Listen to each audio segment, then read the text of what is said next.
Muy buenas tardes, compañeros y maestro. ¿Alguna vez han sentido alguna traición por alguna persona?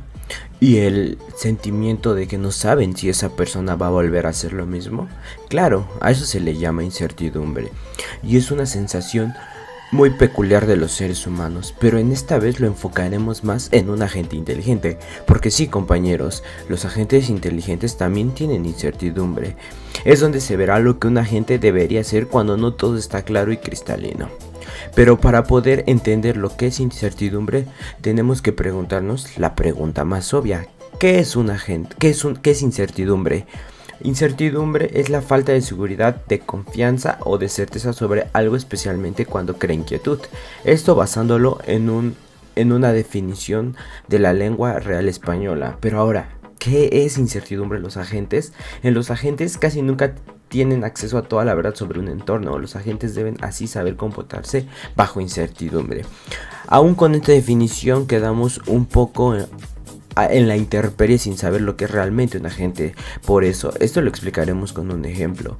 Que la gente quiere conducir algo para tomar un vuelo y considerar un plan. El plan se llama A90, que supone dejar la casa en 90 minutos antes de que salga el vuelo y conducir a una velocidad razonable. Incluso aunque el aeropuerto esté tan solo a unas 15 millas, el agente no inferirá con certidumbre que el plan A90 nos llevará al aeropuerto a tiempo. Este ejemplo nos basa más en que un agente nunca va a poder dar una respuesta certera, ya que siempre va a haber la incertidumbre de que algo pueda pasar mal o no pueda pasar mal.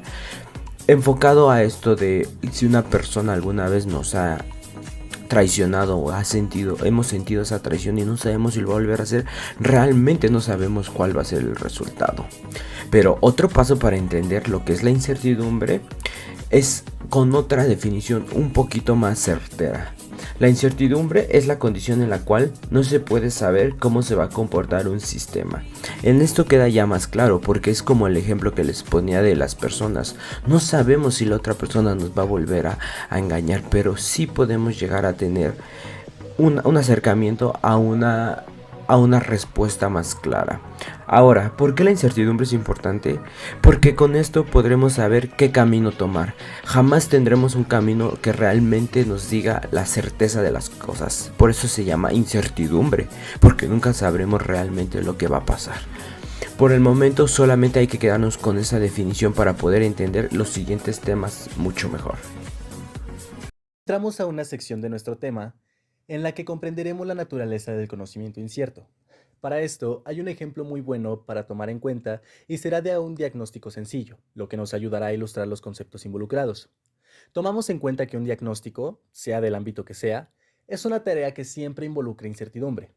El ejemplo consiste en lo siguiente. Es un diagnóstico dental usando la lógica de predicados de primer orden para que así podamos ver cómo fracasa la aproximación lógica. Consideraremos esta regla. Pero esta regla es errónea, ya que hay que tener en cuenta que no todos los pacientes que tienen dolor de muelas, pues necesariamente tienen caries, sobre todo hablando de problemas dentales. No siempre hay una razón en concreto o un diagnóstico inamovible para ciertos padecimientos. Pueden ser dolencia de encías, una postumilla por algún golpe al lavarse los dientes con odio, una acumulación de pus o absceso para los compas u otros problemas. Aquí el problema recae en hacer la regla cierta, ya que para esto tenemos que añadir una lista casi limitada de causas posibles. Incluso se puede intentar convertir la regla en una regla causal como esta. Pero esta regla tampoco es cierta. No todas las caries causan dolencias. La única salida que nos queda para arreglar la regla es hacerla lógicamente exhaustiva. O sea, incrementar el lado izquierdo de la regla con todos los requisitos necesarios para que una caries cause dolor de muelas. Incluso habría que tomar en cuenta que el paciente podría tener un dolor de muelas y una caries que ni siquiera estén relacionados. Pero pasa. Intentar esa lógica de predicados de primer orden para hacer frente a un dominio como el diagnóstico médico de este modo falla por tres pequeñas razones. Pequeñas, pequeñas, muy pequeñas. Para empezar tenemos la pereza. Sí, la pereza. ¿Qué quiere decir? ¿Qué queremos decir con la pereza? Bueno, agregar tal lista con el conjunto completo de antecedentes y consecuentes que se necesita para asegurar la regla Es demasiado trabajo y además es exhaustivo. También usar tales reglas es bastante difícil. Pero no solo tenemos la pereza, también tenemos la ignorancia teórica. La ciencia médica no tiene una teoría completa para el dominio. Además de esto, por su parte, está la ignorancia práctica. Y es que incluso si conocemos todas las reglas, siempre cabe la posibilidad de que exista la excepción, es decir, ese paciente particular, ya sea porque no se hayan realizado todos los chequeos necesarios o porque no se pueden realizar. Entonces, ya tenemos claro que la conexión entre el dolor de muelas y la caries no es exactamente una consecuencia lógica en ninguna dirección. Y esto es típico en el dominio médico, al igual que en la mayoría de otros dominios sentenciosos como las leyes, los negocios, el diseño, la reparación de automóviles, la jardinería, etcétera, etcétera, etcétera. El conocimiento de la gente puede, como mucho, proporcionar solo un grado de creencia en las oraciones relevantes. La principal herramienta para tratar con grados de creencia, en este caso, sería la teoría de la probabilidad. Esta teoría asigna a cada oración un grado numérico de creencia entre 0 y 1. De esta forma se proporciona una manera de resumir la incertidumbre que se deriva de nuestra pereza e ignorancia. Sí, las que se explicaron unos frames atrás, esas. No podríamos saber con seguridad lo que aqueja a un paciente particular, pero podríamos creer que hay, digamos, un 70 u 80% de posibilidad. Esto vendría siendo un 0.8, claro, en el caso de ser el 80%. Sí. De que el paciente tiene caries si él o ella tiene un dolor de muelas.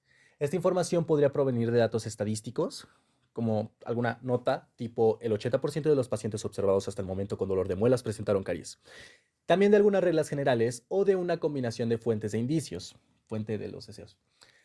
Bueno, pero ¿y el otro 20%? ¿Qué pasa con él? Este 20% resume todas las causas posibles de dolor de muelas para las que somos o demasiado perezosos o demasiado ignorantes para confirmar o desmentir. Por lo tanto, tenemos claro algo. Asignar una probabilidad de 0 a una oración determinante corresponde a una creencia inequívoca de que la oración es falsa, mientras que asignar una probabilidad de 1 corresponde a una creencia rotunda de que la oración es cierta. Aunque también es importante señalar, y es importante de verdad, que una probabilidad de 0.8 no significa necesariamente un 80% verdadero. Más bien, es un 80% de grado de creencia. Esto pasa a ser una expectativa realmente fuerte, más no algo cierto. Esto básicamente hace referencia a las creencias de la gente y no directamente del mundo. Estas creencias dependen de las percepciones que la gente ha percibido hasta el momento y constituyen la evidencia sobre la que se basan las afirmaciones de probabilidades. Por lo tanto, las creencias surgen de la base del conocimiento de la gente. Mientras más oraciones se agregan a la base del conocimiento, más probabilidades pueden cambiar gracias a la adquisición de más evidencias. Cuando el agente recibe nuevas percepciones, sus valores de probabilidad se actualizan para reflejar la nueva evidencia, siendo una probabilidad a priori o incondicional antes de obtener la evidencia y una probabilidad posteriori o condicional después de obtener la evidencia. Teoría de la utilidad. En este tema veremos teoría de la utilidad, su definición, restricciones, axiomas de la teoría de utilidad y sus principios. ¿Qué es la teoría de la utilidad? La utilidad es una teoría económica que se centra en cómo las personas toman decisiones sobre cómo gastar su dinero o utilizar sus recursos. Sostiene que las personas buscan maximizar su utilidad o satisfacción mediante la elección de bienes y servicios que les proporcionan el mayor beneficio posible. Mide también las unidades denominadas utilidades y se asume que son las personas que tienen preferencias ordenadas y conscientes sobre los bienes y servicios. Es esencial para entender el comportamiento del consumidor y cómo se determinan los precios de los bienes y servicios en una economía del mercado.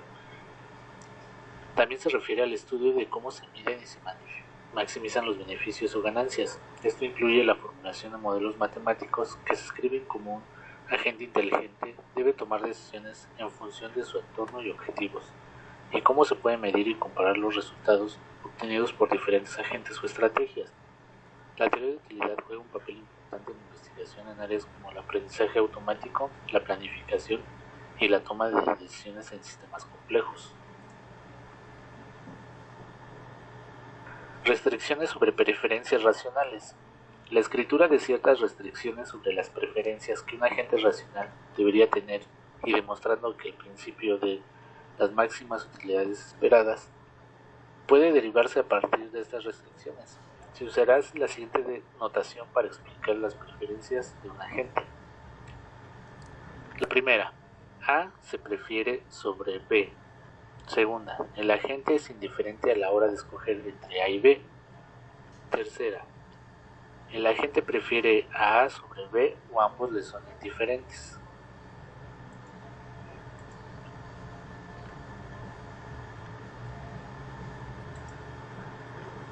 Si las acciones del agente son deterministas, A y B serán los estados concretos y completamente especificados resultantes de tales acciones. En el caso más general, es decir, el caso no determinista, A y B son los más parecidos a una lotería, en el sentido de que representa un proceso aleatorio en el que ocurrirá uno de entre varios resultados posibles, C1 hasta Cn, y en los que la ocurrencia de cada resultado vendrá determinado por las probabilidades asociadas a los posibles resultados, P1 y P1 respectivamente. Así, un experimento aleatorio puede representarse mediante una distribución de probabilidades dada la siguiente expresión. La lotería. En general, cada resultado de una lotería puede ser un estado atómico u otra lotería. El reto principal para la lotería de utilidad es comprender cómo están relacionadas las preferencias entre loterías complejas con las preferencias entre los implícitamente asociados a tales loterías. Para realizar esto se imponen una serie de restricciones razonables sobre la relación de preferencia, de la misma forma que se impusieron restricciones a los grados de creencia para obtener los axiomas de la teoría de la probabilidad. Una restricción razonable sería que la relación de preferencia debería ser transitiva, es decir, si A se prefiere sobre B y B se prefiere sobre C, entonces se esperaría que A se preferiría sobre C. El argumento para defender la condición de transitividad es que la gente no respetase la transitividad en sus preferencias, se comportaría de modo irracional. Supóngase, por ejemplo, que la gente tiene preferencias no transitivas. A se prefiere sobre B, B se prefiere sobre C, C se prefiere sobre A, donde A, B y C representan bienes que no pueden ser libremente intercambiados. Si la gente tiene en ese momento el bien A, se le puede ofertar C y pedirle cierta cantidad de dinero por A, dado que la gente prefiere tener el bien C. De buena gana podría darnos cierta cantidad de dinero para realizar este intercambio. De la misma forma, se le podría ofertar B por C, consiguiendo más dinero, y finalmente venderle A por B. De esta forma se volvería al estado inicial. Si bien ahora la gente dispone de menos dinero, como se muestra en la figura, además podría reiterarse este ciclo hasta dejar a la gente sin dinero. Claramente en este caso, el agente no actúa de forma racional. Las 6 restricciones siguientes se conocen como los axiomas de la teoría de utilidad. Especifican las restricciones semánticas más obvias sobre las relaciones de preferencia y las loterías. Ordenación.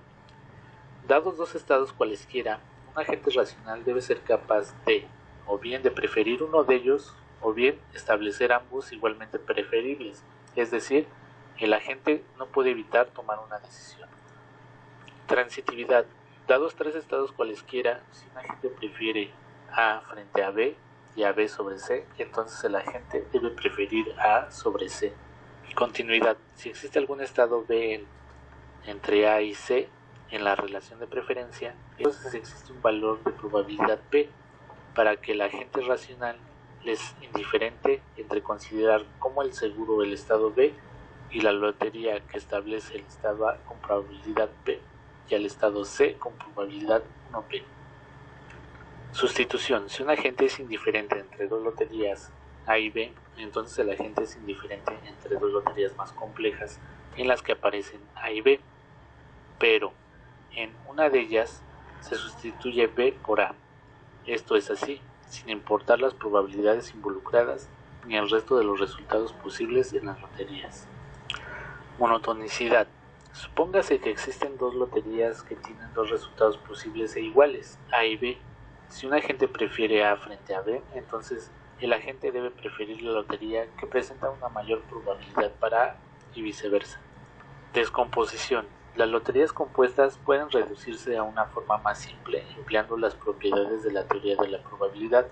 A este axioma se le conoce como la regla de no diversión en el juego, ya que establece que dos loterías consecutivas se pueden reducir en una única lotería equivalente. Conviene hacer notar que los axiomas de la teoría de la utilidad no dicen nada acerca de la utilidad, simplemente se refieren a las relaciones de preferencia. Las preferencias se asumen que es una propiedad básica de los agentes racionales. La existencia de una función de utilidad se deriva de los axiomas de utilidad. Principio de utilidad. Si las preferencias de un agente obedecen a los axiomas de utilidad, entonces existe una función real U asociada a cada estado de forma en que se tiene que U de A se prefiere sobre U de B.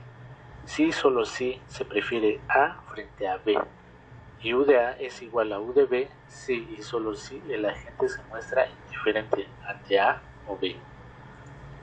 Principio de máxima utilidad esperada. La utilidad de una lotería es la suma de la probabilidad de cada resultado multiplicada por la utilidad de cada resultado. Funciones de la utilidad. En este tema veremos utilidad del dinero, escalas de la utilidad y evaluación de la utilidad, funciones de utilidad multiatributo, predominio, estructura de preferencia y utilidad multiatributo, preferencias sin incertidumbre, preferencias con incertidumbre. Funciones de la utilidad. La utilidad es una función que establece una correspondencia entre los estados y el conjunto de los números reales.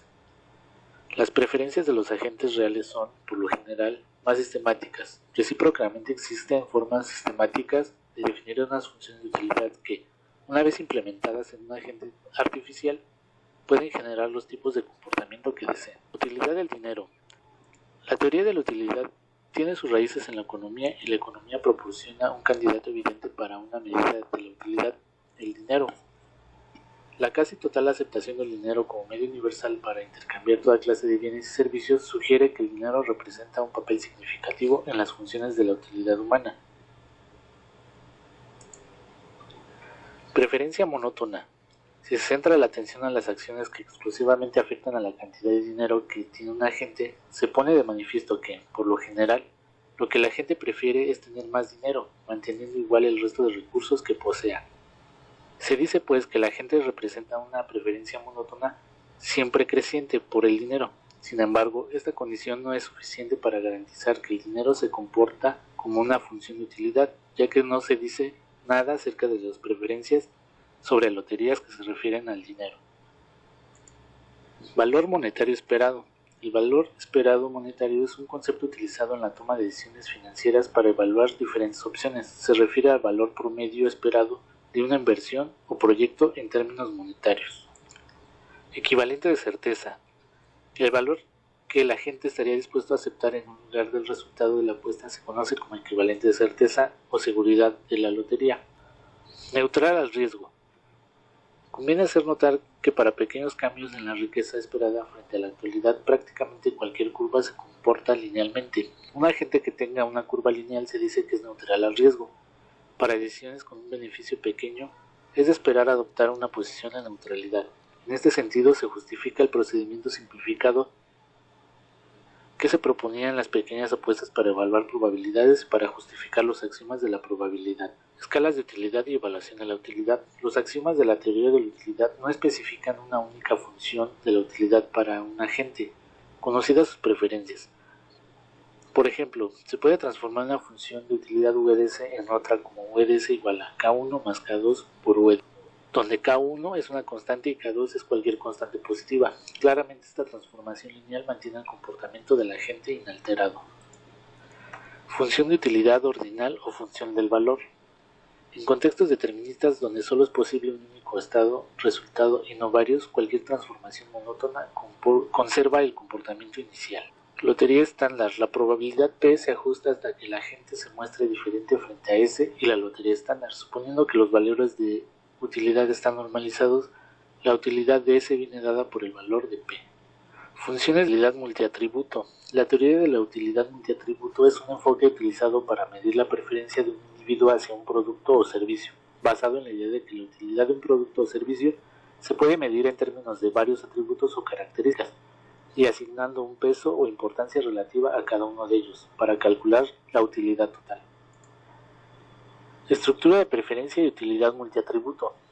Teoremas de representación. La utilidad multiatributo se fundamenta sobre la hipótesis de que estas preferencias de los agentes típicos tienen muchas más estructura que el caso planteado. La aproximación básica es identificar regularidades en el comportamiento preferencial que se esperaría observar y utilizar lo que se denominan teoremas de representación. Con una estructura de preferencia determinada tiene una función de utilidad única. Preferencias sin incertidumbre. Independencia de preferencias. Se comenzará con el caso determinista. Conviene recordar que para entornos deterministas el agente tiene una función del valor b, x de 1, x de n, y que ahora se trata de representar esta función en forma concisa. La regularidad básica que aparece en las estructuras deterministas de preferencia se denomina independencia de preferencia. Dos atributos x1 y x2 son independientes en cuanto a la preferencia de un tercer atributo, x3, si la preferencia entre los resultados no depende del valor particular x3 para el atributo x3. Independencia mutua de preferencia. Presenta una independencia mutua de preferencia. La propiedad IMP viene a decir que si bien cualquier atributo puede ser importante, este hecho no afecta al modo en que alguien valore los restantes atributos frente a cada atributo, donde cada función del valor se refiere exclusivamente al atributo x de y. Preferencias con incertidumbre. Un conjunto de atributos cumple la condición de independencia mutua de utilidad si cada uno de sus subconjuntos es independiente en cuanto a la utilidad con respecto a los atributos. Función de utilidad multiplicativa. La propiedad implica que el comportamiento del agente se puede describir empleando una función de utilidad multiplicativa. La forma general de la función multiplicativa se ve mejor si se considerara el caso de tres atributos. Para simplificar la notación, que se empleará en la notación UI para asignar UI x de y.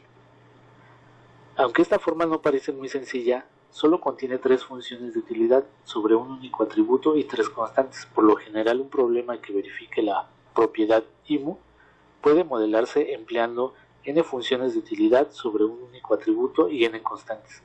Cada una de estas funciones de utilidad puede desarrollarse sin considerar el resto de atributos, y mediante su combinación multiplicativa estará garantizada la correcta generación de preferencias globales. Para obtener un modelo aditivo es necesario contemplar una serie de hipótesis adicionales.